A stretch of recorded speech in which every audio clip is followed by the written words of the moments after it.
Welcome to Barcelona for the final races in Fanatec GT World Challenge Europe, powered by AWS Sprint Cup.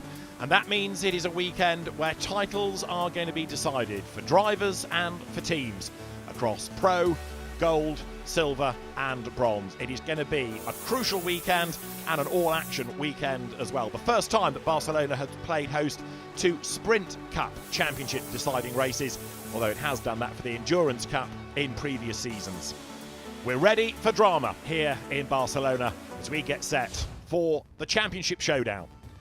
Not only, of course, are we looking at titles here in Europe, but all of this is to be factored in to the overall global Fanatec GT World Challenge. As far as Europe is concerned, this concludes the Sprint Cup. We've got the Endurance finale still to come in November in Jeddah. For the manufacturers, though, they score points in Europe, in Australasia, in America and in Asia. And GT World Challenge Asia has been another huge success story over the course of 2024. Mercedes-AMG taking on Porsche. Audi's in the mix as well. The entry has continued to grow. There's now the Japan Cup as well. And after another fantastic season of racing with bold, bright liveries and even drama in the pit lane, it all came down to the final few moments of racing. It was Porsche versus Mercedes-AMG for GT World Challenge Asia titles, and it was Porsche that triumphed, and therefore for the German brand gained a huge bag full of points in that global manufacturer contest. Honours in Asia to Porsche. But in America, the racing has been just as fierce and the entry just as impressive. And GT World Challenge America came to a close at Indianapolis just a week ago. The only night race at Indianapolis Motor Speedway. 8 hours of action and 8 hours of drama. It was a proper endurance race that saw different fortunes of teams fluctuate over the course of the race. BMW and Porsche looking strong. The Indianapolis 8 hours also a round of Intercontinental GT Challenge, and that brought a stellar cast to the American circuit. Ferrari taking on Mercedes-AMG, taking on Porsche. And in the end, it was BMW that came out on top as Charles Weerts was able to take the Drivers' Championship in Intercontinental GT Challenge. And the different manufacturers were able to bank points in this global quest to be World Challenge Manufacturer Champion.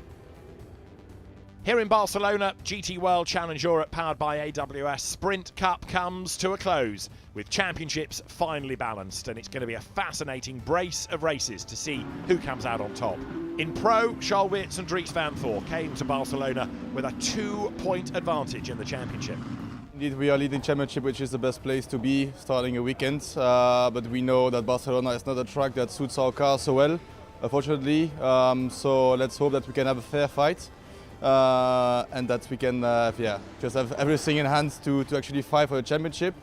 Let's see how this turns out, but hopefully it will be a fair fight.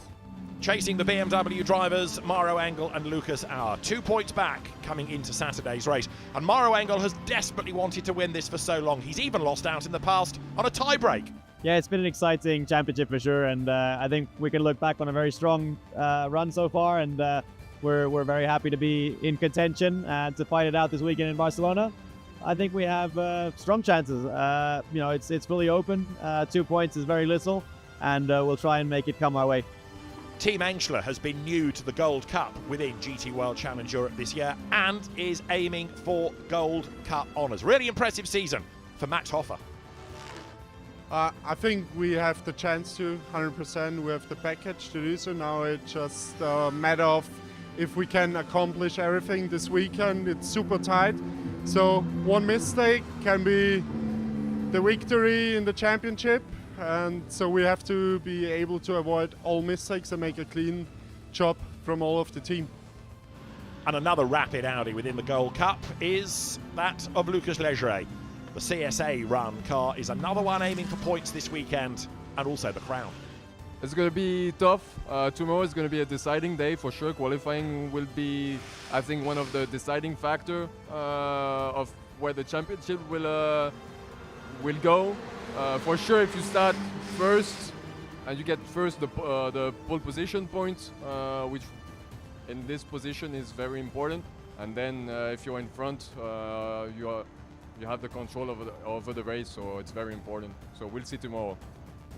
In Silver Cup, which is purely for silver-graded drivers, Aurélien Panis is the man to beat in the Boots and VDS Mercedes, the team new to the Mercedes AMG stable for this year.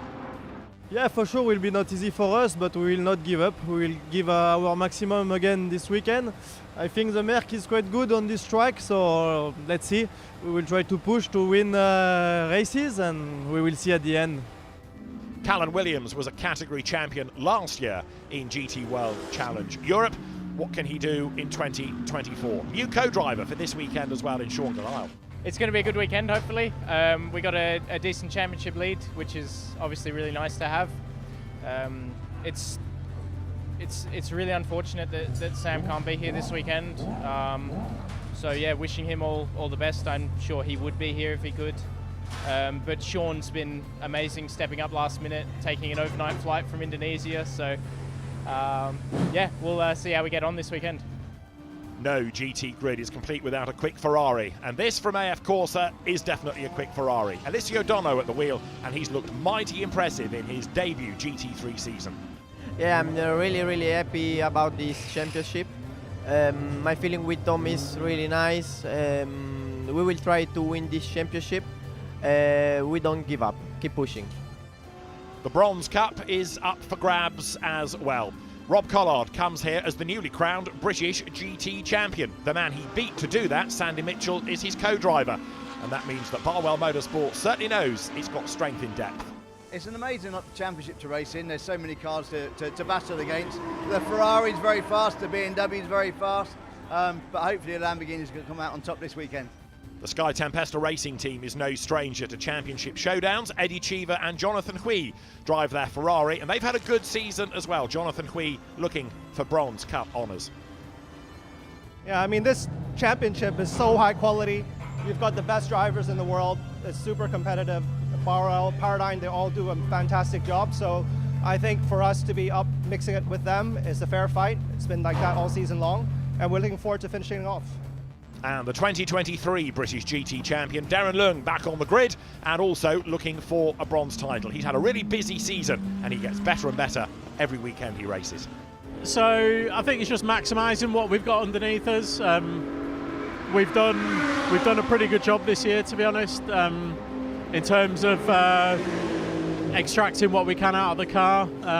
We've not tried to, you know, when things haven't been going so well, we've not tried to reinvent the wheel. You know, we've kind of stuck to our process and sort of been fairly consistent. We've had a few issues with contact and such like that we've recovered pretty well from. So yeah, I just think we've just scored well. We've stuck to our guns a bit and tried to be consistent.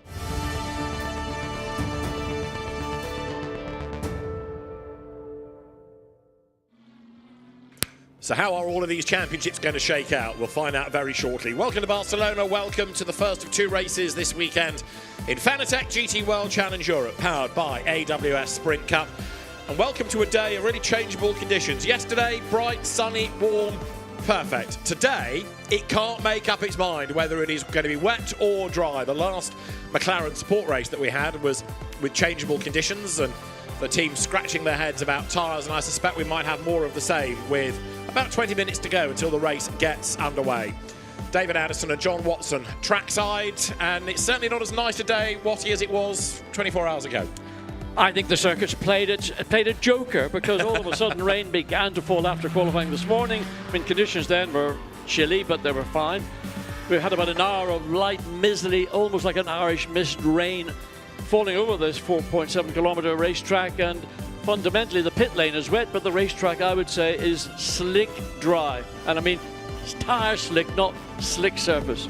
Well, we will find out how quickly the road's going to dry, and indeed we'll find out what people are doing on tyres very shortly as well. Don't forget as well, this is all part and parcel of the global GT World Challenge, in which Porsche leads the way from Mercedes AMG, Ferrari third, Audi fourth, and BMW in fifth position. And that's taking points from Europe, from Asia, from North America and from Australasia, and putting them together for this global manufacturer battle of Fanatec GT World Challenge, powered by AWS manufacturers. Well, looking at the grid, it is a Lamborghini that is on pole position. Patrick Kujala did an outstanding job in the qualifying session this morning. Mercedes lining up alongside, and the circuit with lots of fast flowing corners, nearly 5 kilometres long. But the Barcelona circuit, John, has a bit of something for everybody. Well, the nature of the racetrack here, we have a look at it, 4.6, just under 4.7 kilometres, 14 turns. Turn through that long right-hand corner, really tough on the left front tyre. Then coming through turn 14, the final corner onto start-finish straight. Again, a great corner, much quicker than it used to be previously. The chicane between 13 and 14 has been deleted. Hooray! And now we've got a racetrack that's got a rhythm, but it is a funny racetrack. It's got a character and a personality that changes more often than me. Because in the morning, the track is quick because it's cool. As the day progresses, it gets slower and slower. And then as the evening comes, it then picks up pace again. And where we are right now, with a track that has had rain on it, albeit there's been another race prior, nobody really knows. Very true, and all the running they've had has been in the dry and the warm and the sun, really. So let's go to the grid. Antonio Rankin is there, so also is the pole position driver, Patrick Kujala. Patrick, what a sensational lap you put in this morning. Yeah, it was nice. Now focus on the race. Hopefully we can have a clean one, and yeah, fingers crossed. Your sister car's running very high up in the championship. Will you be able to help them from this position?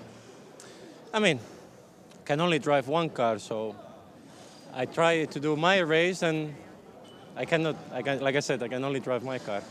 Well, speaking of driving your race, it's not going to be an easy one with these wildly changing conditions. As a driver, how do you deal with those? Nothing, just go out there, try to find the grip. If it rains for everybody, not just me. So, yeah, hopefully we can have a clean start, a good turn one, and then we see from there what's the pace like. Best of luck. Thank you very much. A quick word about the championships, because in the pro category, Charles Wirtz and Dries Van Voor are 2 points ahead of Lucas Auer and Mauro Engel. That's BMW 32 versus Mercedes 48. In the gold competition, 3.5 points split Luca Engschler, Max Hofer from Paul Everard and his co-driver Gilles Magnus, with another 1.5 back being Simon Gachet and Lucas Legeret. In silver, Callum Williams and Sam de Haan are effectively the champions there. They are so far ahead, but Callum Williams will outscore Sam de Haan, who's not here this weekend. And in bronze, Dan Harper and Darren Lung, 9.5 ahead of Rob Collard and Sandy Mitchell, and they are 2.5 up on Eddie Cheever and Jonathan Hui. So keep an eye on the race, yeah, but keep an eye on the abacus, because a lot's going to shake out over the 2 races this weekend. A point for pole position as well, and that was offered up for Patrick Kujala this morning.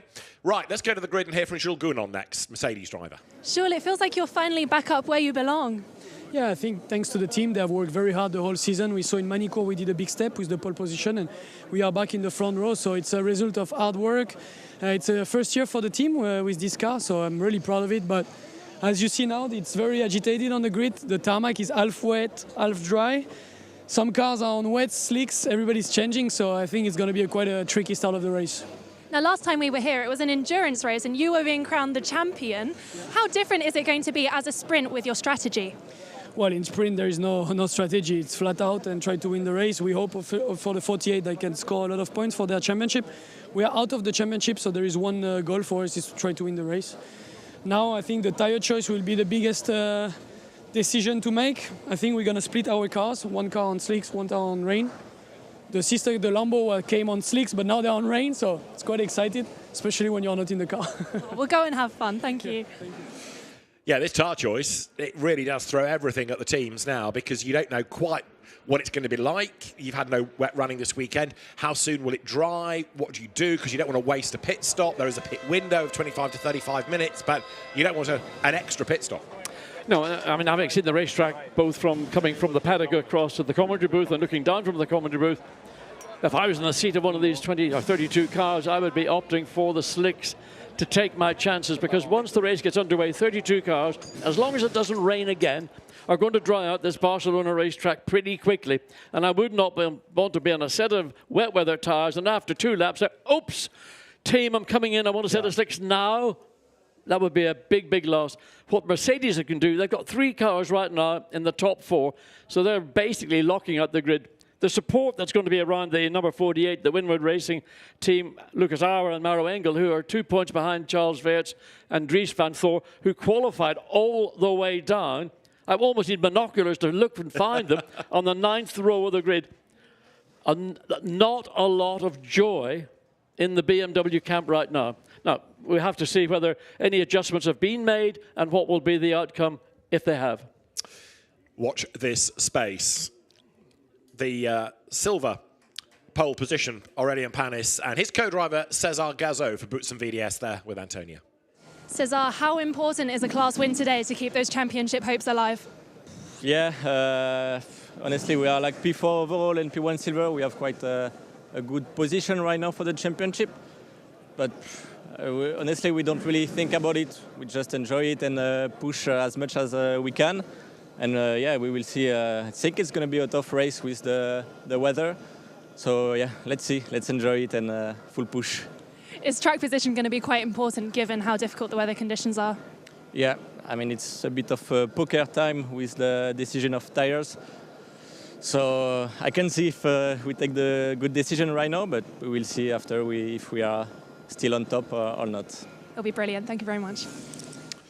Well, César Gazot will do the second stint, so the track surface could be completely different one way or the other when he gets in. And second they are to Callan Williams and Sam de Haan in the championship. Sam has had to bail from this weekend, so Sean Gelael brought in to replace him. But that car, the class-leading BMW, starts penultimate on the grid.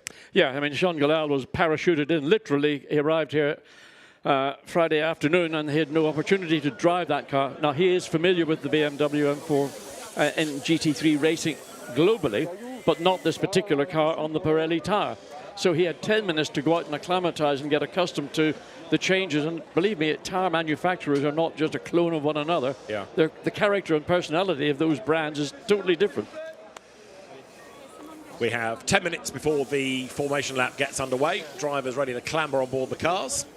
And Simon Gachet standing next to the number 111 Audi that Lucas Legeret will fold himself into because he's unfeasibly tall, is Lucas Legeret, but very, very quick driver. And Simon Gachet, I think, is able to have a word with Antonia, who is standing next to the car itself on the 8th row of the grid.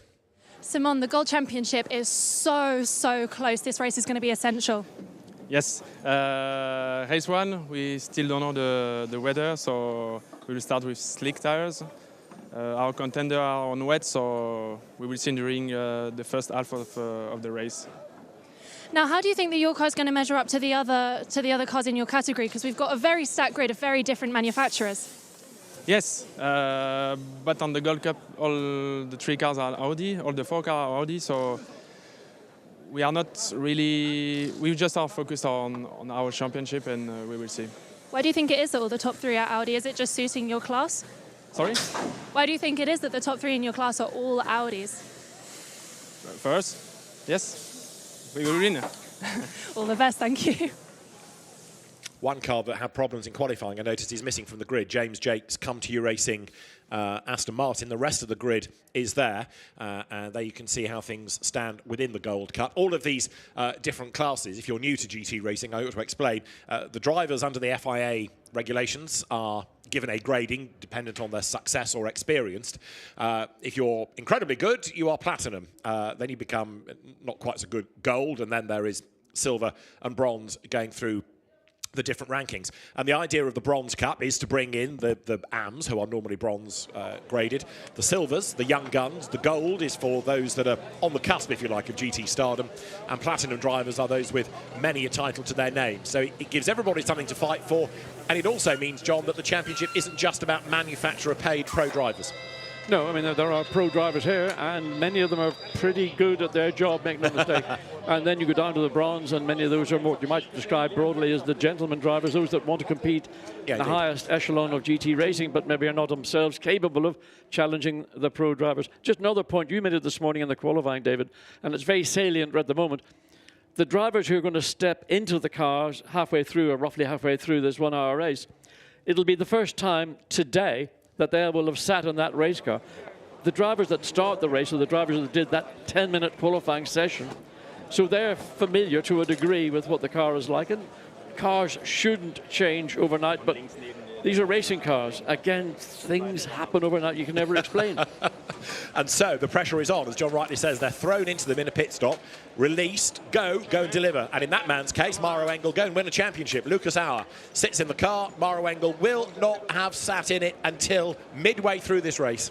Right now, you have to say the drivers of the 48 Mercedes, the Winwood Racing team, have got to be favourites to get a podium. And I'm not going to say they're going to win it, but to get a podium. And the team that are leading the championship by 2 points, the WRT number 32 BMW, Dries van Thor and Charles Weerts, starting on the 9th row of the grid. That's not where you want to be starting if you're trying to defend your championship lead, particularly as you run down. There's a long straight from when the lights go out just after the exit of turn 14 down to turn 1. And it's a bottleneck, it's a Coke bottle, and everybody's trying to filter in. Sometimes it'll be 3 wide, trying to get into the space of little more than 1 car width. Inevitably, there'll be some form of elbow, hip, shoulder, whatever you want to call it. And that's the danger zone for the 32 BMW. And I tell you what, WRT, the entrant of that car, are acutely aware of the dangers that exist starting back in the 9th row of the grid. It might, in a sense, affect your tyre choice, might it? Because if you're at either end of the grid, it's a bit easier. If you're in the body of the field, you don't want to be slithering around on the wrong tyre if you've got cars all around you, because there's a bit more chance of contact.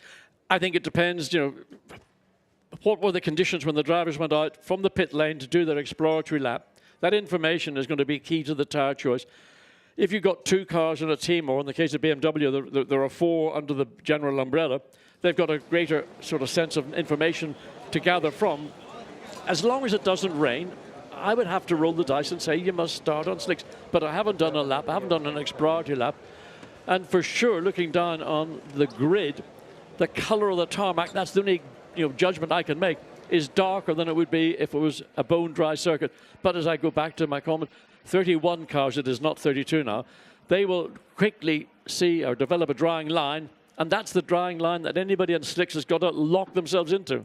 We will have 2 formation laps, and the clock will start at the end of the first formation lap. So there'll be a second green flag lap, if you like, within the time. And that's just to give them another lap of getting some warmth into those tyres. Nobody has any idea yet, other than having had that slow lap round to the grid, of what the track surface might be in these conditions. On wet tyres, we think, looking at it, Ben Green's Emil Frey Racing Ferrari. Ben Green has been an absolute gun this year. He's had 2 pole positions. Real star has been Ben, winner at Hockenheim. And that is the Mercedes number 10, also on wets. But I'm inclined to go with you, John. I think, looking at the road, it's not going to be long before slicks is the answer. Well, when you say a wet weather tyre, they are designed to cut through not quite standing water, but much more moisture than currently is on the racetrack. So that the car is going to be slipping and sliding, maybe a little bit less than a car on slick tyres, but it's not even ideal conditions for a pure wet tyre race. Personally, I've said it twice now, I think if I was starting this race, I'd have to take the gamble and go on the slicks. It might be tough at the early laps, so you maybe fall back a number of positions. But if you're at the front of the field, you've got a better opportunity, and that's why if you're at the front, like the front 2 rows of the grid, I wouldn't want to be starting on slicks. If I was starting on wets, if I started on slicks, I can hold everybody else back up, and hopefully the track will dry quickly enough then for the slicks to sort of come alive and then give me the benefit of being on a dry weather tyre. We'll see at the end of the first formation lap if anybody bails for the pit lane and wants to go on to a slick, because it's the wrong choice, or indeed a wet. And we'll start to see over the first racing lap, of course, which will be lap 2, which cars get to the front. If you see number 10 Mercedes, for example, on its wets, or number 14 Ferrari, the blue Ferrari, you'll know that it's wets early doors, but I'm still convinced, I go along with John on this, that it is going to dry out pretty quickly. Right, formation laps plural then will be underway. We'll have a look at the grid in a moment as well. 32 cars came out for qualifying, 31 are going to be ready to go, and the Lamborghini Huracan, the leading car, blasts off then with the race cars behind it. The race control team overseeing the countdown, and now the 2 formation laps. There is Patrick Cuéllar then in the Lamborghini. He's on pole position. And Maximilian Goetz, we've seen racing in British GT this year. He's with him at the front. Patrick Cuéllar Lamborghini for Barwell and Maxi Goetz for Boots and VDS. The front row of the grid for this penultimate Sprint Cup race of the season. Lucas Auer, 2 points back in the championship, starts 3rd. Aurélien Panis lines up alongside. The best of the Porsches is that of Sven Müller. He will go from 5th, and the outgoing champion Riccardo Feller is 6th on the grid, ahead of Ben Green in number 14 Ferrari on wets, and Eddie Cheever, very good in the bronze class also. He is 8th ahead of Louis Pret, and Sandy Mitchell starting in the car that he shares with Rob Collard. Eliseo Dono, he's been a real gun this year, starting 11th ahead of Thierry Vermeulen. Then 13th, the quick Brit, David Pittard, and his teammate Dante Rapponge lines up alongside the two ComTU Racing Astons ahead of Lucas Legere's Audi and Nicolas Bart in another of those ComTU Aston Martin Vantages. Then it is Ezequiel Perez Compact, the Argentine driver for Santalot this weekend, and the championship leader 18th, that's Dries Van Thor ahead of Hugo de Wilde and Dennis Marchal. Benjamin Goethe and Lorenzo Ferrari will be next on the grid. You go back to the 12th row, and there is the Audi of Dylan Pereira and the Porsche of Stephen Palette alongside. Irish driver Rhys Barr is on the 13th row, Northern Irish driver Dan Harper alongside him. Then Gilles Magnus, a long way back and one to watch, I would suggest, lining up alongside Simon Reicher. Then it is Max Hoffer, also a long way back, given that he leads the Gold Cup in the championship. Jeff Machiels is alongside him, ahead of Sean Galisle, and a gap where James Jakes Aston is not. James was going to drive solo anyway because his Romanian co-driver Ravan Orescu was taken ill yesterday, and now the car's not on the grid at all. So I'm afraid it's just one of those weekends. It's been a tough GT3 debut season for James Jakes. Back into racing after a few years away, very quick in the States in single-seaters a good few years ago, but it's been a frustrating season, and this weekend thus far rather encapsulates it all of frustration. Just noticed that the cars were coming down into turn 10. That bit of green, which is not the racetrack, but cars might get onto it inadvertently, that is actually very slick and very wet. So if you do find yourself running wide for whatever reason, that part of the racetrack will be treacherous. And there's a big twitch coming out of the Dan Harper-driven BMW. Just keeping an eye to the pit lane to see if anybody is going to dive in at the end of this lap. The next lap, I suspect, will be even faster behind the safety car. It isn't a safety car situation, this is the rolling start, but the next lap will count within the race, and it's there to enable the drivers to get a bit more temperature in tyres before they are released. But looking at the road, it is pretty dry, I would say that, and looking at the road on the left as you look at the screen, that's the pit-in lane, and nobody's coming in, so they're all content with their tyre choice, it seems. There is one in. There's one Audi that has bailed, and it's number 6 that comes into the pit lane. So as the race effectively now begins, number 6 Audi is going to start from the pit lane, and that must be Max Hofer saying, no, whatever we went to the grid on, we're wrong. And I would suspect that's wet, gate to slick. So that would suggest wet is not the answer, and Watty, you were right all along. I can be right sometimes, but you know, experience. No, look, I looked at the racetrack, and from experience, then you have to judge what's it going to be. Look, ambient temperature is 20 Celsius, track temperature 21 Celsius. It's not freezing cold. It's a reasonably moderate, comfortable afternoon. That's also going to be a major contributor to the track drying out, hopefully very quickly. So the race effectively is on. The hour has started. And there, Patrick Couiller. Let's just eavesdrop on the team radio. Remember, if you do lose a few places at the start of the wet runs, it's no stress. It will come back to you after a few laps. So, Patrick Couiller from Mark Lammer's Barwell Motorsport team being told that there's no stress, road will come to you. Easy done. Well, the pit lane obviously knows more than the driver does. No stress, it's going to come to you. Well, Patrick Couiller, the Finn, should be used to slippery surfaces. He's a very, very competitive, very quick driver, is Patrick Couiller. We've seen him in British GT on and off over the years. Came to prominence really in Lamborghini Super Trofeo, and was picked up by Lamborghini to the factory roster for a time, and perhaps still is a little bit underrated, but you rule him out at your peril. That car's not going to win the race because it's out of the Bronze Cup, so there will be, of course, a performance difference eventually between that and a car with 2 pro drivers. But Couiller in the first stint, don't rule him out of being hard to get past. On board with Aurélien Panis here. He's 4th on the grid, the son of former Grand Prix driver Olivier Panis. Lining up behind at the moment, the bright yellow Mercedes AMG of Lucas Auer, the nephew of Gerhard Berger, completing the Formula 1 link. He started with the Panises, he finished with the Auer Berger family. Now the cars coming out of turn 10 get themselves in the side-by-side formation, ready for the rolling start. Even though the race is on, we're going to get the proper side-by-side start at the end of this second formation lap, because the clock ticks on down. But we're going to go racing with about 56.5 minutes, so one fewer racing lap, but on the grounds of safety, understandable. Alain Adon, the race director, making that decision. And I think the teams will be grateful of it, because it just gives the drivers that little bit more confidence. So, Patrick Cuéllar, number 72, the Lamborghini, number 9 alongside is Maximilian Goertz. Behind, the one to look for, 48, Lucas Auer, 2 points back in the outright championship, and keen here to try and get into the race lead. The other car to keep an eye on, and it'll chip its way up the order. 32, BMW, Dries van Thor will go first. Co-driver Charles Weerts coming here on the back of winning the Intercontinental GT Challenge at Indianapolis a week ago. Race 1 of the weekend, final weekend of action in Fanatec GT World Challenge Europe, powered by AWS Sprint Cup. Lights are red, lights go green. We are racing in Spain, and it's Patrick Cuéllar who makes a good start as Lucas Auer gets up the inside of Maxi Goertz on the inside line.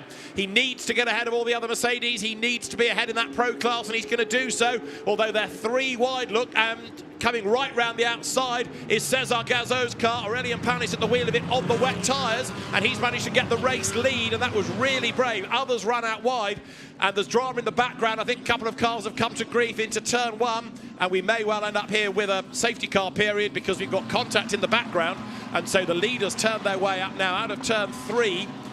There's certainly been contact at the back of the pack. The safety car is being deployed, and the race leader on wet tyres looks like being Aurélien Panis. Yes, I mean, tippy toes if you're on slicks, more confidence if you're on the wet weather tyre, and that was an example. Cesar Gazzo was able to drive all the way down the outside, main straight coming into turn 1, went around the outside of the other Mercedes and the Lamborghini to take the lead, and that was the benefit, the advantage. How long that's going to last for, we don't know, but there is our race leader. But everybody will gradually, because there'll be a safety car deployed after this full course. Hello, it is a safety car deployed now. So there's been an incident at turn 1 that you may have seen it in the background. There were cars stranded, but that's the reason for the safety car. So it's those on wets, by the look of it, that have made the progress up the order. So looking to second place, it is there Jonathan Hui in the Sky Tempesta Ferrari. Sorry, Eddie Cheever at the wheel of it. Ben Green in third place. The safety car will scoop them up at the end of the lap. But yes, you can see how far back, as an example, Lucas Auer has dropped, and that's because certainly at the moment, the wet tyres have got the advantage. So needing to be careful on the greasy road, short term, not good for those on slicks. This is what Mark Lemmer was saying to Patrick Cuéllar on the radio. The road will come back to you. So as soon as the warmth is in the slicks, then it is okay, but the first couple of laps will be a bit sketchy whilst the temperature comes in. Drivers out of cars are trying to work out who we've lost out of all of that. One looks like Dylan Pereira. But they're all okay after that incident. Medical team there making sure the drivers are okay. Dylan Pereira is the one without the crash helmet. And might be Reece Barr, the other man, walking away. I think it is. Dylan Pereira and Reece Barr. Now, we are behind the safety car, and the team's looking on at this. I'll go back to my point about temperature. Whilst the cars are running at this slow speed, of course, there's not much warmth getting into the slicks, so the wets prolong the advantage, and it's going to be, by the look of it, a lap or 2 down at turn 1. You can see a very badly damaged Audi there, which is on the outside of the road. Dylan Pereira safe and sound out of the car, but a big hit by the look of it. Yeah, and it's sort of a familiar story. Those at the tail of the field are charging, and those at the front of the field are tippy-toeing around, especially if they're on slicks, and there's just that concertina effect. It looked like there was a bit of a fluid spillage on the outside of turn 1 that was being cleared up by the marshals as well. So it might take a few laps for that situation to be fully rectified and for this race to get back under green flag conditions. As you point out, David, everybody's running around at little more than 80 kilometers per hour. Tire temperature, tire pressure, as usual story, they'll drop away, and the question is, once this race gets back underway, how much change will there have been in track conditions? Forget about tire pressures, tire temperatures. Will the track be that much better than it was when this race got underway just a lap ago? So the drivers working their way down now through turn 5. The brains trusts in the pit bunkers, looking at all of the data and looking at the, probably not so much, well, there aren't any lap times really to look at the minute. They're probably more concerned with weather radars and working out how quickly the road might dry, when they might need to bring the car in. If you're on wets, can you get it to the pit window? Well, at the moment, with the slow speed and the lack of warmth in the tyre, you probably could. Yes, you could do. I think the calculations being made right now by those teams that started on the wet tyre. But the probability, I think it's marginal. I mean, we're just 8 minutes into this race. And the earliest that anybody could come in would be another sort of 17 minutes. That's when the pit lane window will open.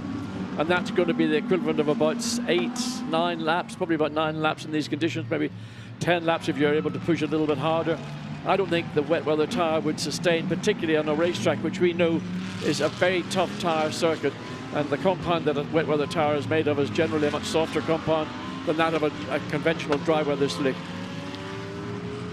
So these are slow laps and all eating into the available time within this stint.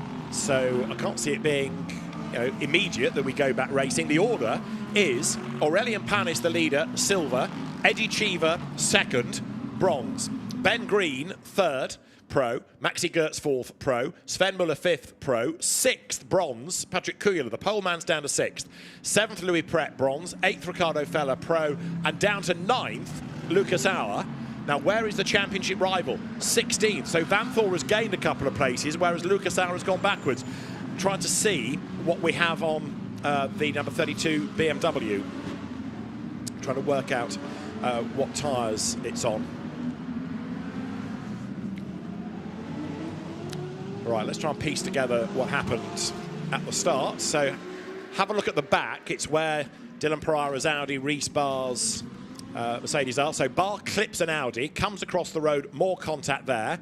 Audi bang into the wall, big impact, and then as we look at the race leaders, they then sort of slide their way down towards turn one, but that's where the initial contact came. Yes, I mean, normally it happens later coming into the corner, but that was just contact between two cars, both moving around. I don't know which tyre those two driver pairings had opted to run on. But anyway, once the contact was made, the grip has just vanished. The car then went from left over to the right, and both cars, particularly the Mercedes, seem to have a heavy contact with the barrier. And of course then there's grass, and that's wet as well, and it just compounds. And on it goes to the point where both cars ended up on the outside of turn one. Now that was James Yates coming into the pit, so he's started from the pits and he's come back in. I think they're treating this really as a test session to try to get to the bottom of whatever the problem is. So James, being a good team player and going out and doing the laps, even if there's absolutely no chance of a result, but also if you have got a problem, you're not losing that much time while the safety car is out on the circuit. So Dylan Pereira out of the race, out of the car, so too Reese Barr, and those cars then being retrieved. Any liquid spilt will be treated with the speedy dry, and then we're going to be back racing. So this is the view on board Aurélien Panis' car, and those wipers now look making a bit more of a difference. There is a bit more rain in the air now, and those wipers were moving rain, not just spots of it, but rain. Look, here you go, look at the rain. Absolutely, and that is again something that was, well, everybody's got meteorologists in their team to look at the weather patterns in and around the circuit, not just at the circuit itself, and that is rain beginning to fall. So those that started on slicks are going to be feeling, I can't say what I want to say, but they'll feel we should have started on wets. It's like being at Silverstone, isn't it, with fickle weather? You don't necessarily think it was in Barcelona. There's 32. Now, John, let's look at tyres. What is that on? It's on slicks, isn't it? I mean, if I was in the 32, again, knowing the WRT BMW team, that would be the direction I would have gone in. Both drivers exceptionally capable. Even in a car in difficult circumstances on a track that's marginally slick coming to dry, I would say to Dries van Thor, get out there, and we trust in you that you'll bring this car forward and you'll make progress pretty quickly. Now the BMW's had a what's called a balanced performance break since qualifying, so just to try and equate everything. The balanced performance, again, if you're new to GT racing, is to try to make sure that turbos are normally aspirated cars, bigger engine, smaller engine, can all compete relatively fairly. As into the pit lane comes the Rob Collard, Sandy Mitchell Lamborghini, and that therefore drops down the order, but they're going to put wets onto the car. So started on slicks, that now goes to wets. Could be an inspired choice. Doing this now while the safety car is out means you're not going to lose too much time. Just finished the BMW point. It's in theory, it should be a quicker car now. It's had that BOP adjustment than it was this morning. Yes, and along with the adjustment to the BMW, two other manufacturers had had more weight added, and what else was it they had done to it? Kilograms, 15 kilograms of additional weight. So the Lamborghini leaves on those wet weather tires, even he can spin it up pretty easily, leaving the garage. So wipers going on, I would say now, probably pretty much the majority of those cars. Yeah. And anybody on slicks is going to follow the Lamborghini, and I suspect if it continues to rain, certainly looking back at the Lamborghini third in line, Patrick Kujala, he's in no doubt to what the conditions are going to be. The teams now will be asking their drivers, when you go through the incident zone, how close to it all being tidied up does it look? Because if it's going to be a minute, then, we might need to think about a tyre stop urgently. If it's going to be a longer period than that, and we can get closer to the pit window and not have to make an extra pit stop, then we'll leave you out there because you're just tiptoeing around behind the safety car. But the teams will be getting that information from the drivers every time they go round turn one. Well, 14 minutes now into the race, and the pit stop window would open at 25 minutes to 35 minutes, so it's not an awful long time to go. No. And at the minute, there's no indication coming from race direction that this is going to go green conditions at any point. So if you can stay out on your wet weather tyres and make your pit stop, what's going to be then? But look around the circuit when there's bits to the far end of the circuit, round turns 1, 2, 3, 4, looking quite grey, where we are on the pit lane coming out of turn 14, not quite so grey. This is how the championship stands at the moment. We're down from 2 points to 1 point between the Wirtz, Vanthor combination and Auer and Engel. That's Ben Green. He's third in the points. He can't win it, but he's third in the standings. And at the moment, he's third in the race. And at the moment, he leads the Pro Cup. And you score points within those classes. The fans in the grandstands are now sheltering, and that rain looks like it's getting heavier. So the people on slicks, again, how many will come in at the end of this lap? Or are they prepared to try to tiptoe it to the end of the stint and not waste track position? It is raining now. It's difficult to see on the racetrack. It's not fully wet, but it's getting wetter. So would something like the 32 BMW, Dries van Thor, hang it out as best he can and come in at the earliest. Mercedes in the pits. And is that the 48? I think it might well be. Yes.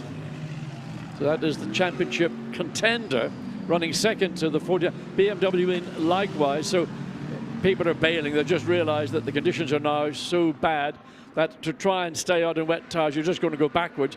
Time lost coming in and out of the pit lane will be compensated for by going out on a set of wet tyres, and you can claw back a little bit. And there was the fact that the 48 Mercedes and the 32 BMW have both come in at the same time is indicative that they think this is the only way to go from now on.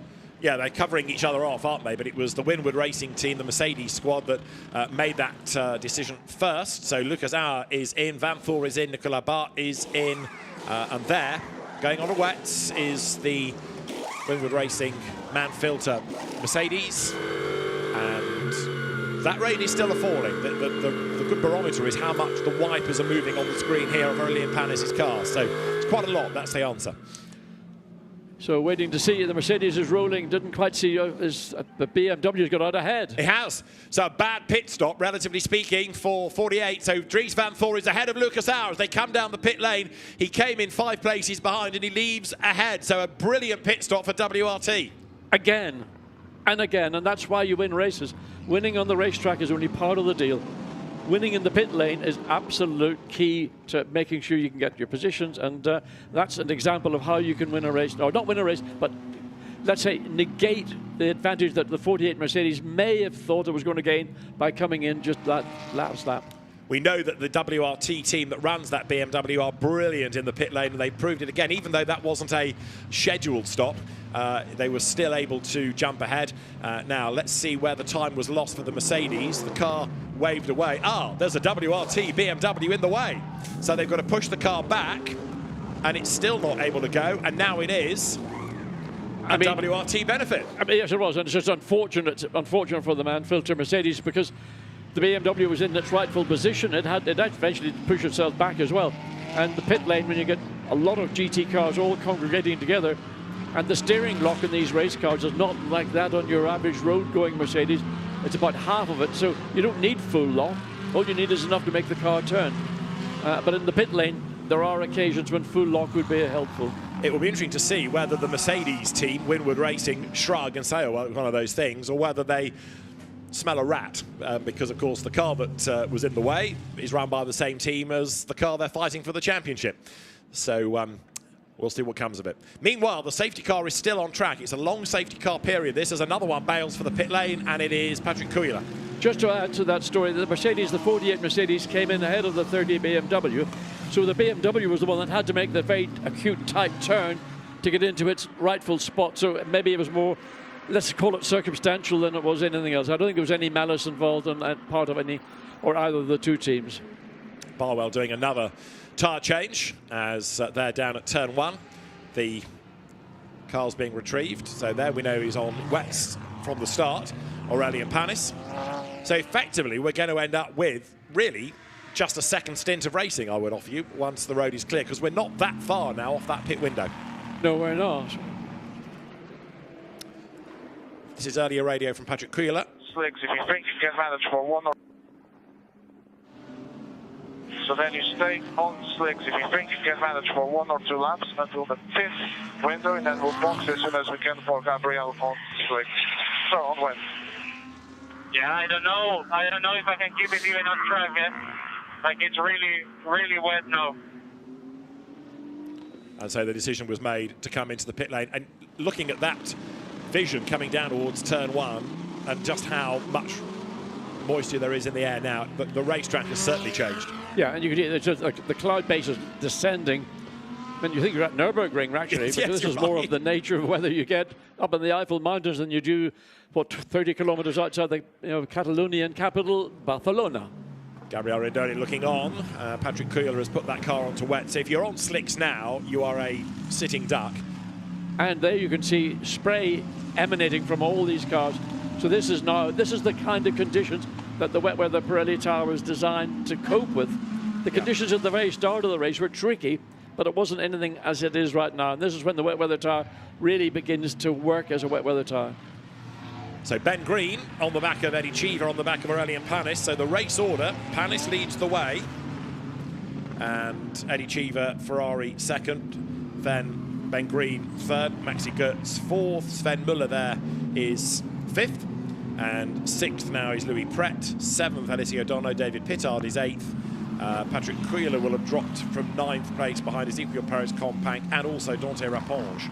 So there's a lot of work for some to do.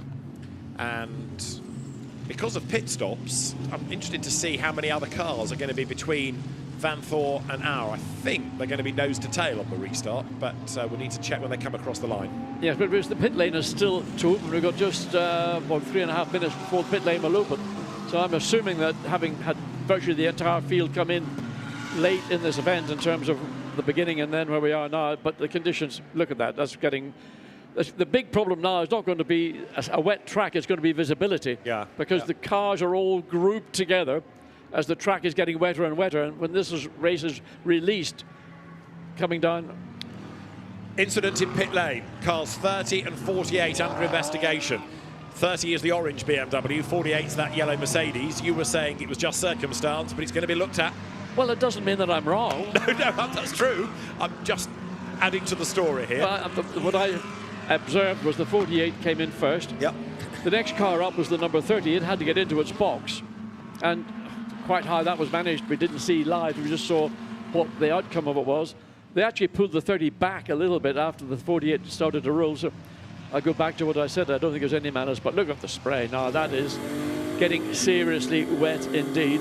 The other I'm glad I didn't bring my bathers with me. Well, so am I tell you. The other element to all of this, you talk about the visibility, absolutely right, but to do the overtaking, you've got to go offline where it's even wetter to overtake. Now, if things stay as they are, with fewer racing laps available now, Eddie Cheever and Jonathan Hui would move into the lead of the Bronze Cup going into tomorrow's race. But when we do go racing, there'll be an awful lot to cram into half an hour or so, 35 minutes. So at the moment, Eddie Cheever's car is placed second, whereas the class opposition, Dan Harper, 29th, and Collard and Mitchell, 16th. Safety car in at the end of this lap, so we are going to get a few racing laps in for these drivers. and then that mandatory pit stop will come in the window. So finally, we're going to get the race underway. We've seen an awful lot of that Lamborghini Huracan safety car, but it's going to be a very, very wet road now. Yeah, everybody's got to be extremely cautious in these conditions. Pit lane will open in just over a minute's time. So safety car, you can see, I mean, it is hammering it down. Yeah, it's really changed in about the last 5 minutes. And not the problem now is not going to be a wet track, it's going to be a track with standing water. Being able to see where is that standing water. Can I drive around it, or am I going to be just blindfolded driving all the way into it? Have a nice time in Spain this weekend, somebody said to me when I spoke to them on Wednesday evening. Yeah, well, here we go. It's going to be very, very wet, and forget the suntan, forget the lovely weather we had yesterday. The safety car is staying out, so it wasn't in at the end of this lap. It's going to do one more lap, I suspect, because it's now become so wet.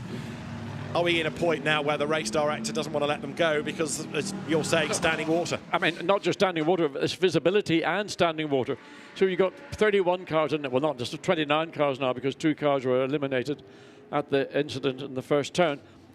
But they're all effectively very close, so they're going to be a sort of a line of cars all coming down the quickest part of the racetrack, and the amount of spray that's going to go up, and there's no wind around to dissipate it, to blow it out of the way. There you can see the rain hammering down, and it's difficult conditions. Standing water, possibly, for me, the bigger issue right now is going to be visibility. Oh, Aston's gone off.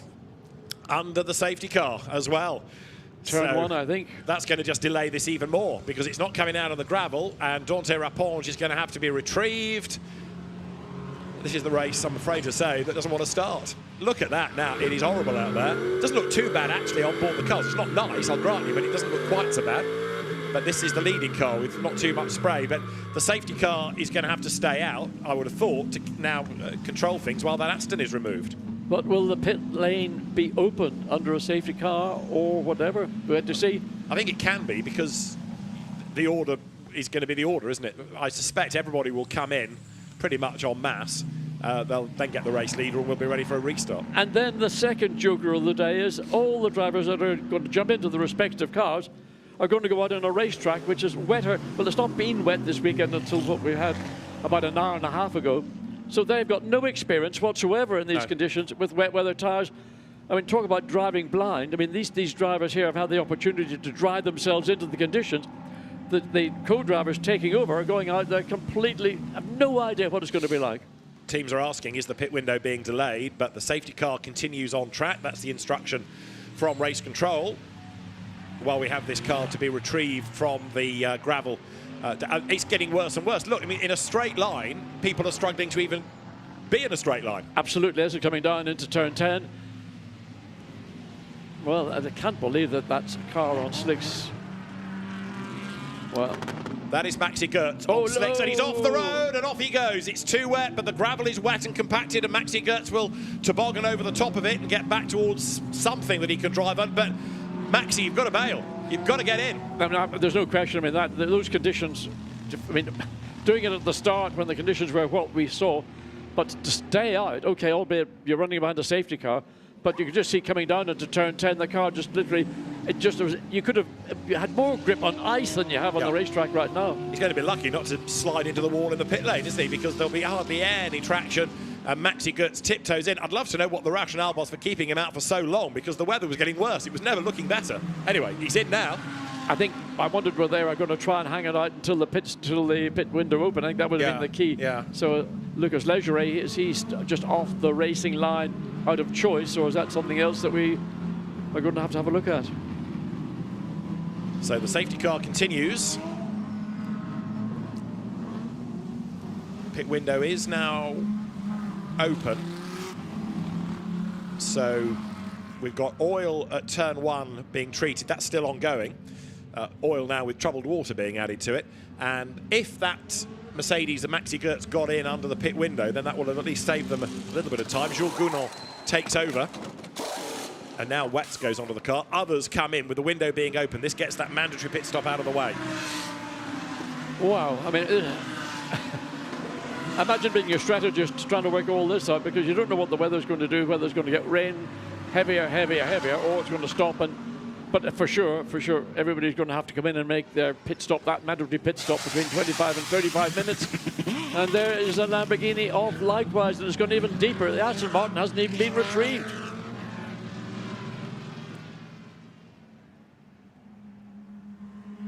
I'm trying to second guess where we go next with this race, because the conditions are not improving. You've got more cars in the gravel. They're going to have to be treated and attended to. So the number of racing laps that we're going to get, this is a nightmare for the race director, Alain Adon, up in race control. He's got so many things to worry about, and the clock's ticking on down. He should try commentating.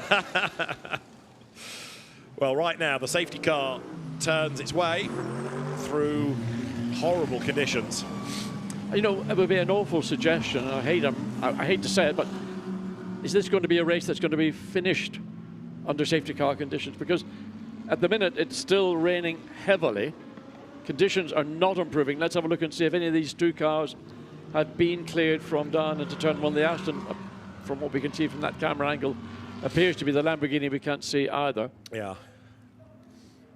Well, it's at the moment the race that kind of never was, really. We've had, sadly, so much of it under this long caution period. The race control team loathe to stop a race if it can be avoided, but of course you don't know what's around the corner. You don't know that someone's going to fall off the racetrack. You don't know that the heavens are going to open to the level that they have.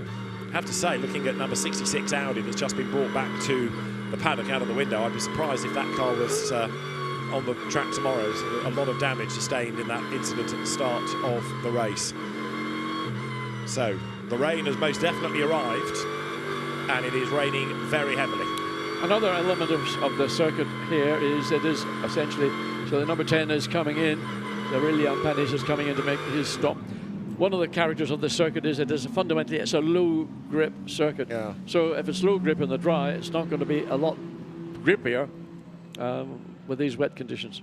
Right, the bulk of the field that didn't pit first time around, pit now. So number 9, that answers why they hung it out for so long, because they have now been able to be first in and take over the lead of the race. So that's going to put number 9, Jules Gounon, into the lead as everybody else ahead comes into change. So that was the reason for hanging it out. The heavy rain sort of coincided with the opening of the window and the fact that he was forced in because the car was undrivable, but it's worked out beautifully for number 9 Mercedes now to lead. Yes, and remember, Maximilian Goertz did his stint on slick tyres, and he managed to stay on track until that ultimate, turn 10, turn 11, when he ran wide. He got back on track going through turn 13. But I mean, as you say, it's turned out to be the decision of the race to date. Well, Jules Gounon said on the grid, we're going to split the strategy on the cars, one on wets and one on slicks. Well, not entirely sure you would have anticipated a slick-shod car to effectively jump into the lead in the rain, but that's almost what they did. 48 is in, Lucas Art out of the car, Maro Engel's in it, but whereabouts is the 32? It's down, showing in 20th position right now. Yeah, Charles Witz has taken over from Dries van Thor. There is the 48 joining, just going to jump in between the Audi and the Aston Martin, so Maro Engel behind the wheel. And Maro Engel just having... ahead of 32. Yes, ahead. So the Mercedes has jumped ahead on the pit stop. So that pit stop originally put the BMW ahead of the 48. Now, as a consequence of circumstance, it's the 48 ahead of the 32. Charles Weerts behind the wheel of the WRT BMW. Maro Engel behind the wheel of the 48-man Mercedes. Maro Engel, of course, just coming away from a visit to the Nürburgring where he drove the Mercedes AMG 1, whatever it is, that supercar. He did a record lap for a production car of 6 minutes, 29.9 seconds. Thought you'd like to know that. Oh, thank you very much.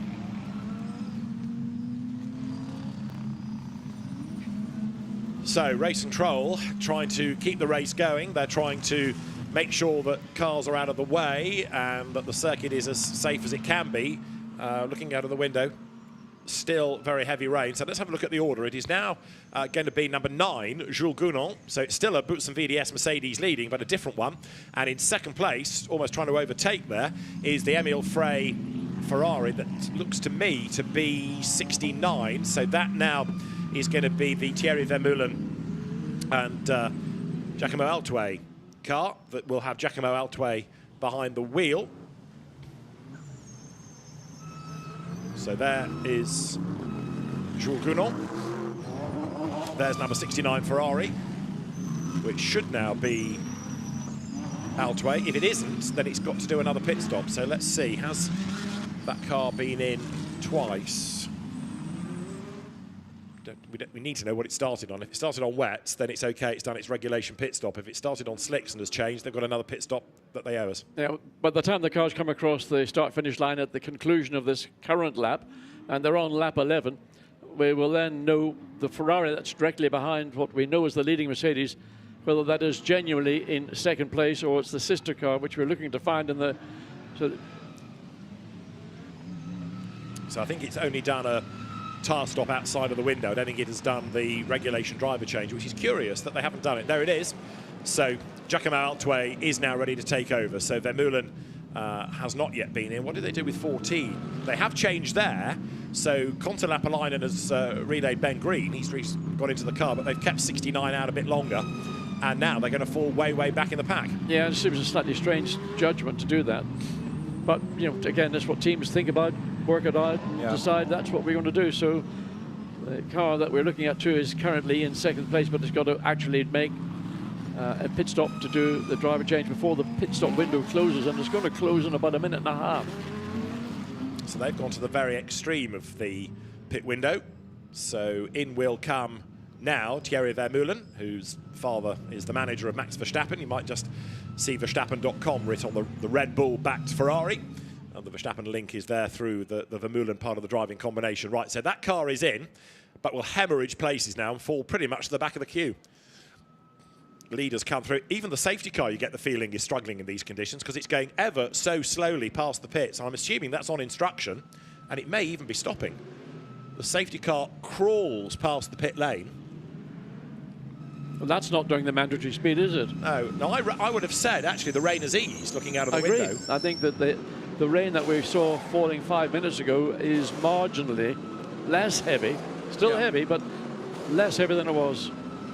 Now, it might be there's an incident vehicle down at turn 1 that they want the field to go through very slowly, and therefore start to slow the pace on the pit straight is better than doing it in the braking zone for the corner. Or there might be another reason, of course, for why the safety car came so slowly down to turn 1. And I suspect it is because there may well be people working at turn 1. And we don't want any aquaplaning there. So by slowing the pace all the way down the pit straight, you arrive at turn 1 much, much slower. And therefore it's much safer for everybody involved, whether it's the marshals getting cars out of the way or indeed the safety car crew. It's the Lamborghini that's still to be retrieved. That is the car of Hugo de Wilde. Right, pit window has been closed, and that means we've had effectively 35 minutes of the race, which has only effectively had about half a lap under green flag. But I think, David, positive thinking, it does look as if conditions are fractionally improving. Still going to be really challenging for everybody on the racetrack because of the issue of visibility when this race gets underway. We've got 24 and a half minutes of the race, so-called race. Circumstances have dictated this is what we have to do. And here, coming at the exit of turn 3, on the run down to turn 4, that part of the racetrack looking slightly less soaked than we saw maybe 3-4 laps ago. Yeah, indeed. I mean, the rain that I was watching fall is now back to sort of drizzle again, looking out of our window. So it's certainly improving. Johnny's right. It is brighter. And now, really, it's just a case of getting that last car out of the gravel at turn 1, one would hope. And as soon as... Now, again, the frustration is that you could expect, in order to get the tyres up to temperature, a lap or two after the road is clear, so there's warmth in the tyres, but that means we don't go racing as soon. Key to watch for me will be the battle for the lead in the pro category. Right now, it's the 48 Mercedes with Mauro Engel behind the wheel that is in 7th place. They're second in the championship by 2 points to the car that is actually in 9th place on the road, Charles Fiat, in the 32 BMW. And the difference in points between 7th and 9th is greater than 2 points. Yeah. But it's all going to change regardless once this race finally does get underway. Well, it might only be 1 or 2 laps towards the end, but... So Maxi Goetz was the real hero trying to bring that car back on slicks in appalling weather. But it worked. They got the race lead. He's with Antonio. Maxi, you had us scared there for a minute, but what a genius strategy. Yeah, it was not genius, it was just surviving. And my engineer said, you have to stay out, you have to stay out. A few more minutes till the pit stop, and we thought, okay, the safety car will in, come one lap earlier. But then they stayed out, so it was our luck in the end. But the last lap, tell you, the last 2 laps actually behind the safety car were incredible. On one side, really enjoyable and fun, and I could take my experience to stay on track. On the other side, it was really scary because I was aquaplaning all over the place. Well, we're going to show you now what went down, and you can see for yourself what it's like from outside the cockpit. Yeah, chat goes. You don't have any chance. So till this point, I was already surviving big time. And actually, here on the gravel, I had more grip than actually on the surface, on the asphalt. So it was not too bad. But in the end, you know, I did many races at the Nordschleife. There you have to survive, and I think my experience, or it's also my age maybe. So I did some races on these conditions, and I knew what to do. The team helped me, and I stayed really relaxed, to be honest, because if you get stressed, then you make mistakes. And so I think it's part of the game, motorsport. I thought, okay, if they put green now, we are fucked. But not, they didn't put a safety car in, called in. So in the end was luck for us. Jules is leading now. We had a good pit stop. So it's actually 1-2 for Boutsen, which it's really nice to see. Mr. VDS is here, so he must be happy. But let's see, the race is not over yet. Let's see where we end up. Brilliant, thank you very much. And apologies for the colourful language from Maxi Goetz, but he lets his emotions shine, that's for sure. Just to illustrate just how difficult the conditions were for Maximilian Goetz, is that if you imagine, David, you maybe water skied as a kid. You only need to be doing about 25 miles an hour to ski on a plank of wood. I mean, the Mercedes has got 4 large Pirelli slick tires on it, and it literally just lifts the car off and it floats on a film of water, and that's why it went off so easily. Olivier Panis there watching on. It is his son's car in second place, although now Cesar Gazzo has taken it over. So Hugo de Wilder's Lamborghini out of the gravel is back into the pit lane. So that car, now that it is in the pit, suggests that the road ought to be pretty clear down at turn 1. So hopefully we can get closer to the, I was going to say resumption. It's really the start of the race, isn't it? Because we've had very nearly 40 minutes, sadly, with either elongated safety car periods or the extra formation lap behind the safety car at the very start. So there is 12. That was the other car that was in the gravel. So now Dante Raponge brings it in and will hand over. So that should mean now that the gravel trap is clear down at turn 1. Yes, and effectively the Aston Martin number 12 is running in 29th position, and that is in effect last position in the race. But you know, still we've got 19 minutes to go, and lots more can happen. And I suspect, I don't want to put the bogeyman on this, but I suspect it's not the last safety car we will see in these remaining 19 minutes. Well, yeah. First of all, we anticipate, do we, that we can't be that far off getting things underway. I think the road is clear, and really it's going to be a case of surviving to the end, because it's going to be hard to overtake given that the spray is hanging in the air, given that you've got to go offline to do the overtaking. That's the silver prediction at the minute, where Callum Williams and Sam de Haan currently aren't scoring. Sam de Haan can't because he's not here anyway, but they're going to be caught in the championship fight by Cesar Gazzo and Aurélien Panis. The pace is quickening. I'm looking for further messages on the screen about when we might get back to racing, but the race director, Alain Adon, who was a Belgian who knows how to run races at Spa in challenging conditions, will be on top of all of this. He's got the track clear. Of course, the first incident was quite a substantial one, so he had to address that. Then the weather has thrown a spanner in the works, and other people falling off. So it's not by design that we've had all this running under the safety car. This is how gold looks at the minute. Simon Gachet and Lucas Legeret now would be 2 points ahead of Luca Engschler and Max Hofer, losing their lead, therefore. And then in turn ahead of Paul Evra and Gilles Magnus. So we've now done 13 slow laps. We've got 18 minutes to go.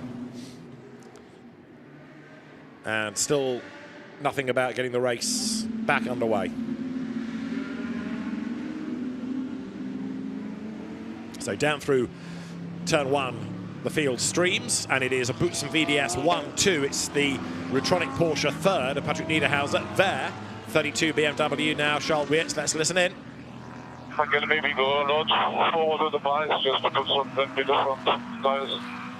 Yeah, confirm we can. Just need to make sure we come back the same amount before we go racing, if we go racing.